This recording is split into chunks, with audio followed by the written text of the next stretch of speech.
Hello and good afternoon. My name is Miles Bassett, and this is Ask Wildman, an open Q&A produced by Wildman Web Solutions to answer your questions about technology, marketing, business, or whatever you want to ask us about. If you have any questions, please throw those in the comments below. We'll be watching those as we talk here and answering them as they come up. If you are not watching us live and you want to ask us a question, you still can. You can email us your questions at askwildman@wildmanweb.com. I do have that email scrolling below me in this crawler here. So just email us there. We'll either respond to your email or just use your question in our next live stream, as we're doing this every week, Thursdays at noon. So make sure to tune in to our Facebook, YouTube, and LinkedIn pages Thursdays at noon for this live stream and to participate in the conversation. All right, with that being said, we're going to go ahead and get going with this week's show. I'm going to bring in my partner, Mike Hanna, to help me answer your questions and talk about today's topics. And here we are. Hello, Mike. Hello, Miles. How in the heck are you doing this afternoon? I'm doing good, doing good. It's a beautiful day. Fantastic. What are we going to talk about today? We've had a couple of questions come in from a few clients. I know I briefly brought this up before the live stream. It's not like we prepare for these things or anything, but I had a couple of different people unprompted ask me a very similar question recently, and that is regarding ADA compliance. So I want to take a little bit to talk about it here. It's something that a lot of people don't think about, especially for smaller businesses. You don't really think about this a whole lot. You might not even know what I'm talking about here. But when it comes to actually being online, having your own website, publishing that material, we are actually, to a certain extent, required legally to comply with this. So there's a little bit of legal liability here.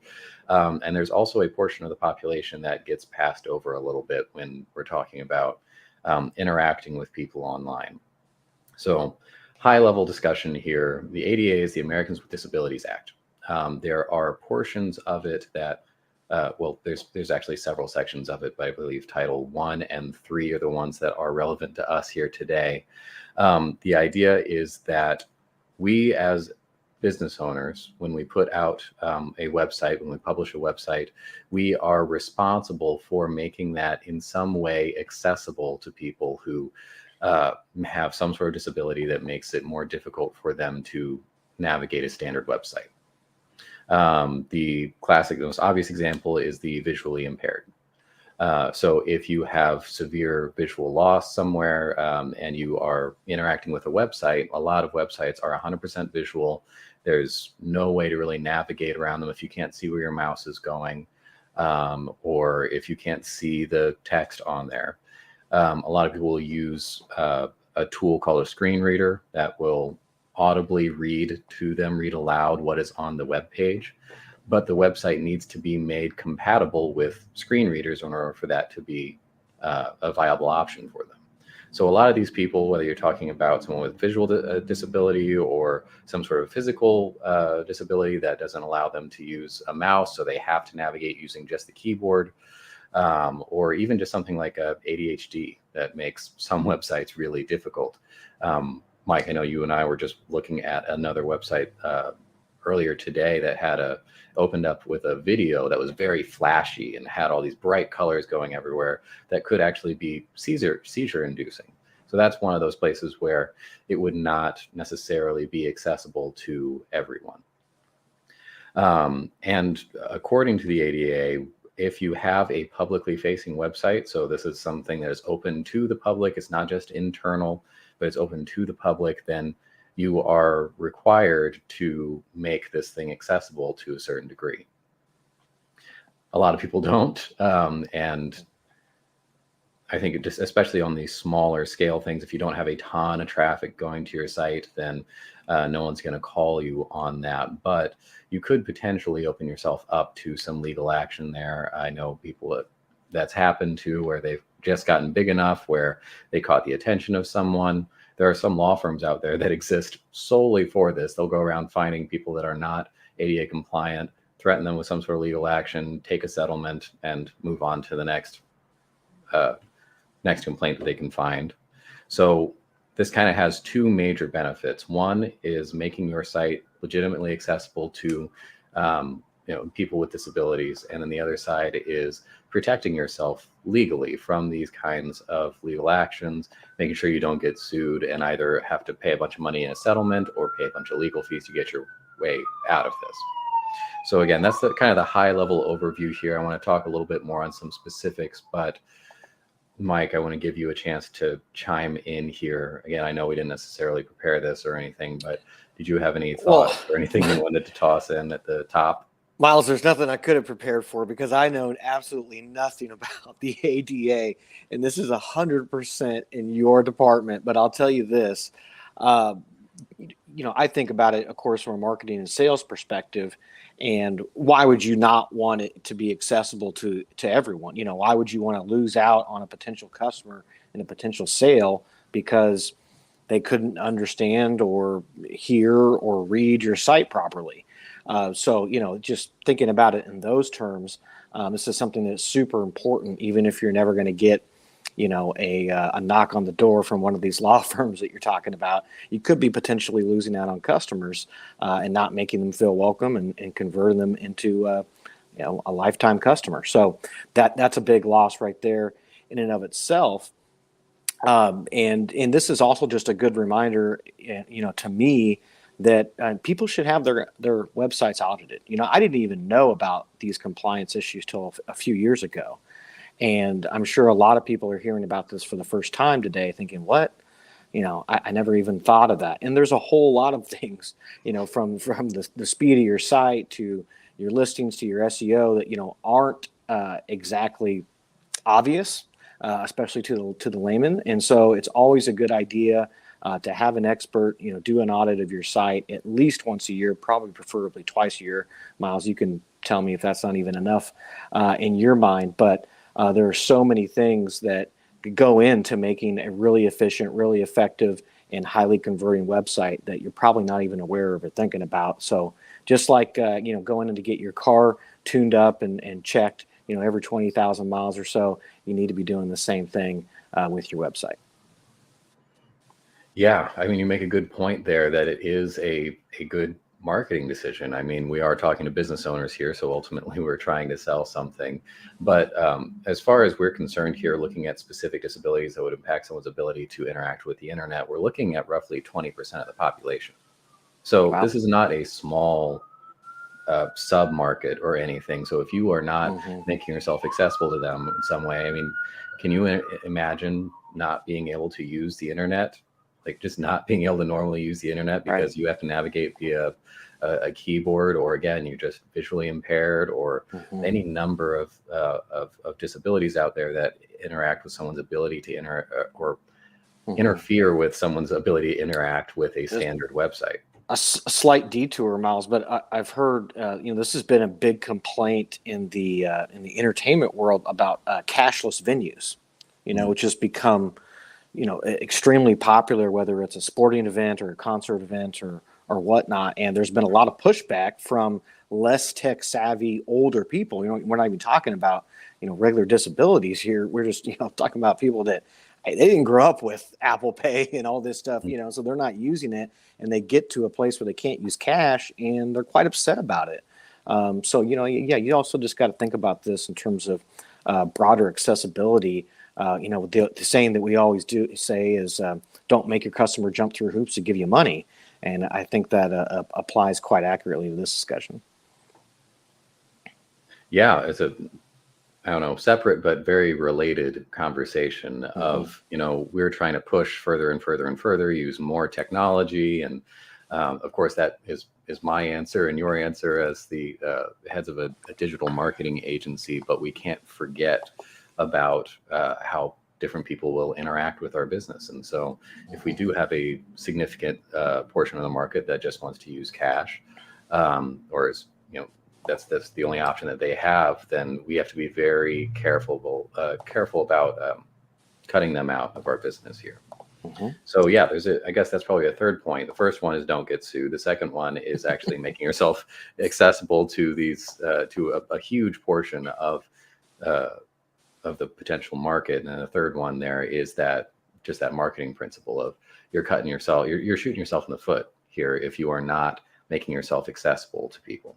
Mm-hmm. So I want to start off with just the legal side of things. One of the reasons we're talking about this now, because people like us are out here working all day, every day with businesses, it's been determined that interacting with businesses online is an absolute necessity now. It's become more and more part of everyone's everyday life. Again, can you imagine not interacting with a business online just for 24 hours? Like it's almost unthinkable for a lot of us.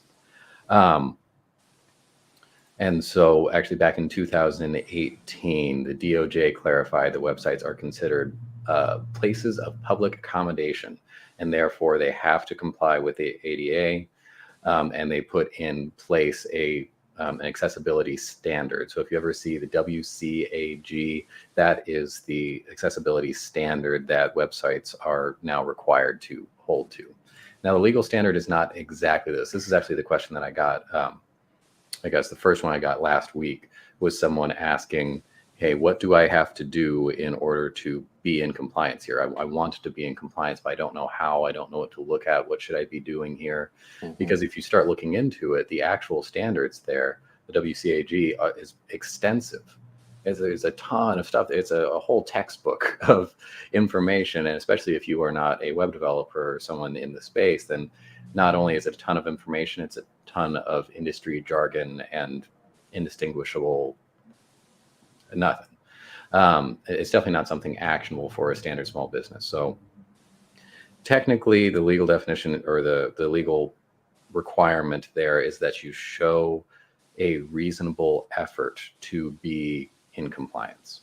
So if you've never done anything to your website, you've never even made an effort towards this, you never thought about this is the first time you're hearing about it, you could be in a bad place, legally speaking, if someone decided to push something against you.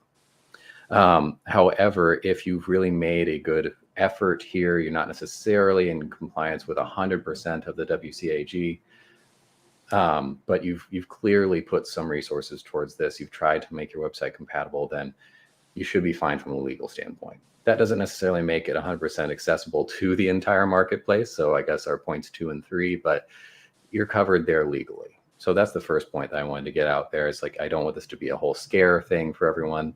A lot of, this was another thing that came up in that conversation, actually. There are businesses like agencies like ours that will put out, their whole sales tactic is just a scare tactic. They'll call and say, you're going to get sued if you don't have our exact solution. Like, well, no, that's not entirely true. As long as you put forth some sort of effort here, then you're probably legally covered. Yeah. With that being said, since the DOJ officially recognized this in 2018, the number of lawsuits out there in this area has grown threefold, like 300% up from 2018. So it's just been a massive spike over the last couple of years. And the data isn't fully in over like the pandemic years, basically 2020 on. But from what I'm seeing and just from what I'm guessing here is that those are going to go up even more because interacting with businesses online is seen to be an even more important part of day-to-day life, and therefore it has to be accessible to everyone. Mm-hmm. Let's see, what else do we have here? Yeah, so I guess that kind of wraps up the legal side of things, but then we've got the marketing side of things. Mike, you kind of brought this up at the very beginning. I said there's 20% of the population. I see I have a stat here that the spending power of the people with disabilities, specifically the ones in this particular category, is more than $6 trillion. So not only are you just mitigating your legal risk by becoming ADA compliant, but you're opening yourself up to a much larger market of people that honestly have a limited number of sites that they can go to. I don't know how many it is, but last I checked, is like 98% of the internet is not accessible by this definition. Wow. And so if you can set yourself apart in that way, really make your site accessible, then you are opening yourself up to an entire branch of the economy that is severely limited right now. So it's in their best interest. Obviously, it's just the right thing to do you want to make yourself accessible to these people that would otherwise have a hard time interacting with you online. You don't want to get sued, so you want to make some sort of effort towards that. And then also, it's in your own self-interest to put this forward and to put a little bit of effort into making your site accessible, because there's a ton of people there with a ton of money that don't really have any other options, and you can really stand out in your industry by not just making the legal minimum effort here, but really leaning into it and making your site fully accessible.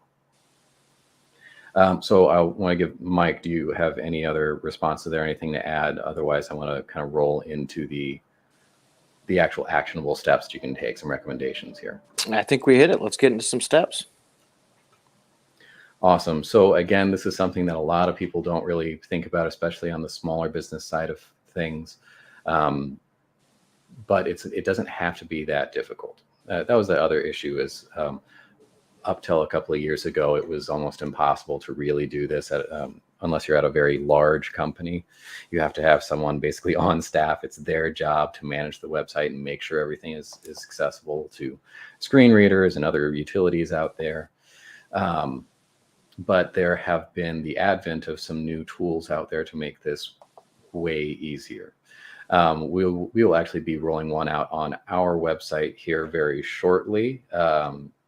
But the idea is that because modern web convention is so standardized and we have some really smart systems out there, the advent of machine learning and what they're calling AI, I don't think that that's really artificial intelligence, but these kind of AI tools out there allows these tools to look at a website, recognize what a picture is and say it, or add tags to it, add metadata to it so that screen readers know what it's looking at, manipulate the interactions of your website. For example, I mentioned the flashing colors up there for seizures.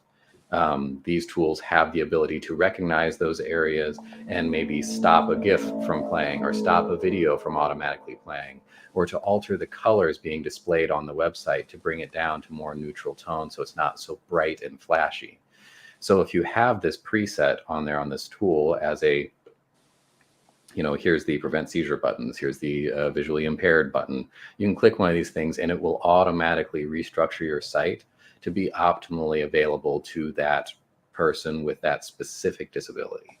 Not to mention throwing in particular tags and points in there to allow them to, say, navigate your website with keyboard only. If you ever try to do that, you can select something on a website and just start tabbing through and hit all of the different options there. But on a non-accessible site, you're tabbing through to irrelevant pieces. These tools can look at your website, understand what's important, what's not, and then create some sort of navigational structure that someone can use to navigate your website through keyboard use alone. So there's several tools out there like this. Some of them kind of give you a to-do list, similar to our SEO tool, where it'll kind of scan your website and say, okay, here's what has to be done, but then you have to go out and do that. And some of them are a little bit smarter and they'll go out and actually do some of this stuff for you. They'll automate it for you. So this is a really awesome, very comprehensive, robust tool set that can make your website actually usable for people. Again, not just meeting that basic minimum legal requirement of, oh, we tried, but making it truly accessible to people.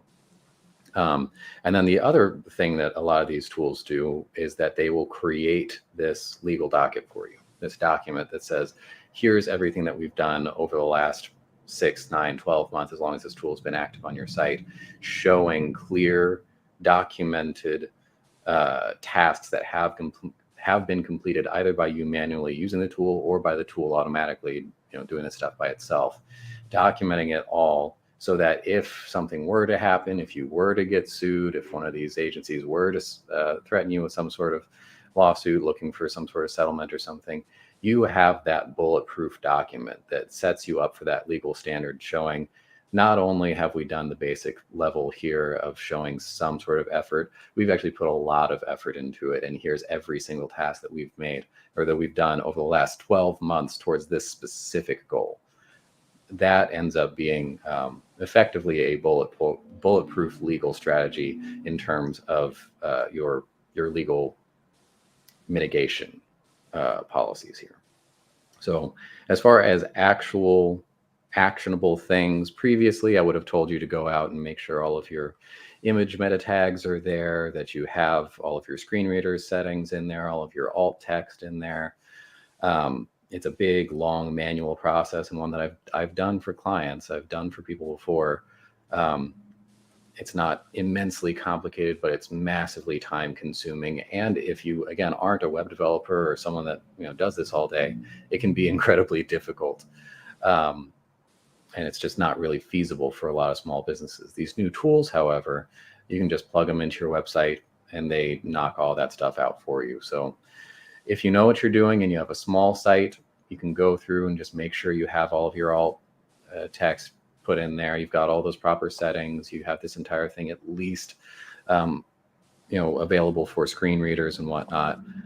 But if you have more than that, or if you're not really wanting to go through with that, look into one of these tools. We can post a couple here. Again, we have one internally that we use and we recommend. It is more on the automated side of that, where it just does it all for you. But there are several options out there now, making this accessibility more accessible to small businesses. So yeah, that's my actionable step here. Mike, did you have anything to? I'll make it real concise. Email Miles at wildmanweb.com. He'll take a look at your site. He'll let you know what you need to do in order to get into compliance. Yeah, and we'll be adding some more information on this onto our website soon. Again, it's kind of a new thing that we're doing here. Previously, we were just doing that big manual process, but yeah, these tools have gotten a whole lot better. And again, it's really awesome to just CYA, legally speaking, that sort of risk mitigation, making sure that you don't get sued, or if you do, you have some documentation there to protect you. Two, you are exposing yourself to a large part of the market, people who are not otherwise able to access a whole lot of other websites, potentially your competitors' websites. And then finally, it's just the right thing to do. Again, imagine not being able to use the internet to interact with any businesses for even 24 hours and how much that would affect your life. You can do one easy thing, plug this thing into your website, and it's now usable for, again, we're looking at 20% of the population. This is a massive chunk of people. So we can go ahead and wrap this up here. Mike, if you had any last minute things, throw that out. Otherwise, again, we are answering your questions live. If you have any questions about this, you have some experience with this, if you just want to throw in your 2 cents, then please throw that in the comments below. We'll answer those questions directly there, or talk about this next week in our live stream. You can also email us at askwildman@wildmanweb.com. And again, we'll be putting up more information regarding ADA compliance and our new solutions for that on our website soon. So check back at wildmanweb.com for some more information as soon as we get the free time to write the thing and publish it. So hopefully soon. All right, Mike, if that is it from your end, I'm going to go ahead and wrap this up. We will see you next week, Thursday at noon. Thank you very much for watching.